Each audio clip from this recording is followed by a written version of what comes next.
Ngayon, malalaman mo po natin anong mga leksyon sa buhay mula po una kay Doc Camille. Doc Camille, Wajating. Thank you, Ate Kuring. Okay, una-una na since ang pinag-usapan natin dito, kuryente, napakahirap pag yung sabihin na natin nakaka-experience kayo ng brownout. Kasi kumisan, hindi lang naman yung mahabang na walang kuryente. Meron yung paputol-putol, yung sinasabing outages. Napakahirap nun. Dahil kasi unang-una nakaka-apekto dito, syempre pag mainit. Sa sobrang init, pwede kayo magkaroon ng physical ailments kagaya ng heat stroke. Yan, di ba sa sobrang init, ganyan yan. Pero, isang epekto nito, yung tinatawag natin sa cognitive development, yung sa ating pag-iisip, kasi naaapektuhan ang ating concentration at saka yung pagbibigay ng desisyon.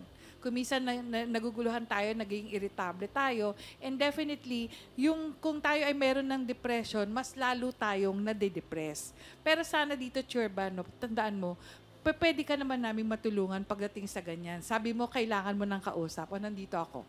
Tutulungan kita. Walang problema dyan. Dahil kasi pwede kitang matulungan pagdating sa sabihin na natin nakaka-experience ka ng ganyan. Pero kung tutulungan kita, dapat mo ring tulungan ng sarili mo. Kasi kung hindi, mahihirapan din tayo. Sayang yung counseling, sayang kung talagang bibigyan ka ng gamot. Dahil kasi kung bibigyan ka namin ng gamot ng psychiatrist namin tapos hindi ka naman magpapakatino at iinom ka pa rin ng alak, walang mangyayari sa buhay mo. So ayusin mong maigi ang buhay mo. Oo. Tsaka yung pag-inom ng alak, Churba, talagang kung minsan maganda, wag mo na lang simulan. Kasi sabihin mo, isang baso lang. Hindi mo kakayanin yung isang baso lang, magtutuloy-tuloy ka. Di ba? Ganun yun eh. Pero na lang kung you can really discipline yourself, malabong mangyari yun, lalo may kasama ka. Hindi ba? Okay, Dr. Love, what do you think? Salamat, Ate Kuring. Tama yung sinasabi mo, wag nang humawak ng alak. Kasi kung iinom ka ng isang baso, masusundan pa yan. Eh, alam mo, may sakit ka. Ikaw, niloloko mo lang ang sarili mo. Di ba? Ang maliwanag dito, may responsibilidad tayo if you commit yourself to someone na babayaran mo yung nakonsumo mo, may responsibilidad ka. Kasi, kuya, sa Meralco, hindi pwedeng sabihin, bukas na lang o sa next week na lang babayaran. Pag naubos ang pondo sa Meralco, putol, walang serbisyo. Ito ang katotohanan ng buhay at ito ang dapat nating harapin. Ayun, tama, tama. May mga obligasyon talaga na kapag hindi mo tinugunan, putol ang buhay mo. Alam mo yung ganon, di ba? Okay, Attorney Lorna, they resort to K-load, right? O kaya mga panguutang, pagkakabit ka. Yung jumper, bawal yan, di ba? Ano ba ang nakasaad sa batas sa mga jumper? Hindi rin pwede. Yung jumper, illegal yan. Yung K-load, parang yun ang sagot ng gobyerno para hindi ma-violate yung Republic Act 7832, yung tinatawag na Anti-Electricity and Electronic Transmission Lines tsaka pilferage. So, tinanggap ng gobyerno na talagang may nagpipilfer, no? So, ito yung K-load, yun ang problema, pang temporary solution lang yan.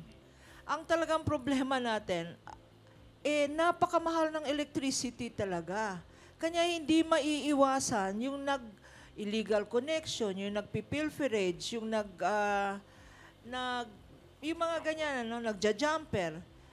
Yung K-load, parang temporary solution lang yan. At number 2, kasi maraming hindi nakakaintindi na yung Solo Parent Act, hindi lang para sa nanay, para sa tatay rin yan. May tanong si Jess. Pero paano po kapag ampon? Halimbawa, pasok pa rin.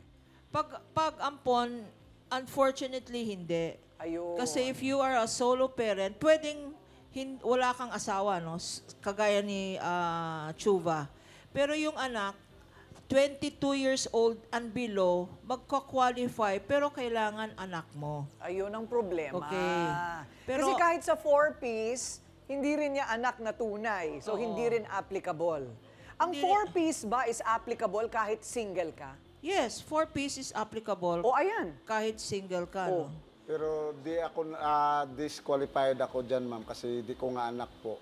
Hindi. 4-piece, pwede daw kahit walang anak at single. Oo. Ang 4-piece naman, mahirap rin ang qualification, no? Kasi kagaya ng Wala pang past kapasa, episode magulang. natin, yung bahay niya, may bahay siya. Yung bahay niya ata, konkreto. Konkreto ang bahay mo? Disqualified na Kahoy siya. lang, kahoy lang. Merong threshold, no?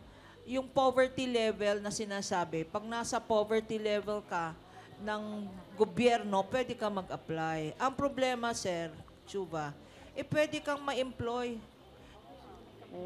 Gamutin mo lang yung liver issue mo at saka yung pag-iinom, pwede, employable ka pa. Sa dami ng unemployed,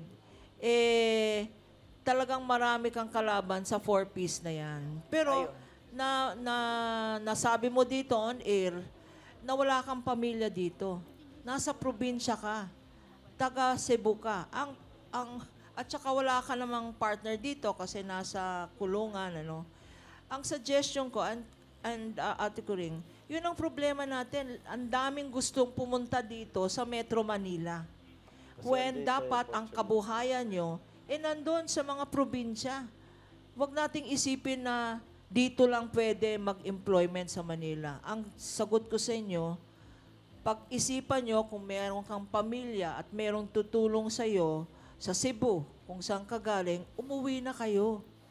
At doon na lang kayo magbagong buhay. At sa atin lahat, wag naman tayong judgmental.